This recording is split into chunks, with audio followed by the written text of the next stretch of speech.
Hello అండి. నోటికి కారంగా, కమ్మగా అప్పటికప్పుడు అయిపోయే ఈ ఉల్లిపాయ పచ్చడిని ఇలా ఒక్కసారి ట్రై చేయండి. చాలా బాగుంటుంది.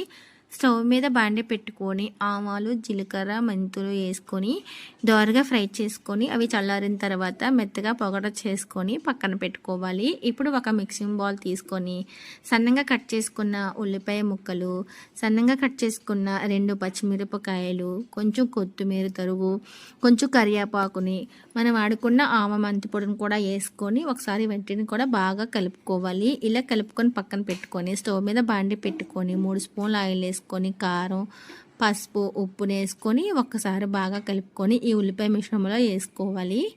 ఇది మొత్తం అంతా బాగా కలుపుకోవాలండి. ఈ విధంగా కలుపుకున్న తర్వాత లాస్ట్లోని ఒక నిమ్మపేను కూడా పిండుకొని వేసుకుంటే అంతేనండి, మన టేస్టీ ఉల్లిపాయ పచ్చడి రెడీ. టేస్ట్ అయితే చాలా బాగుంటుంది. ఒక్కసారి మీరు కూడా ట్రై చేయండి. చాలా సింపుల్గా కూడా అయిపోతుంది.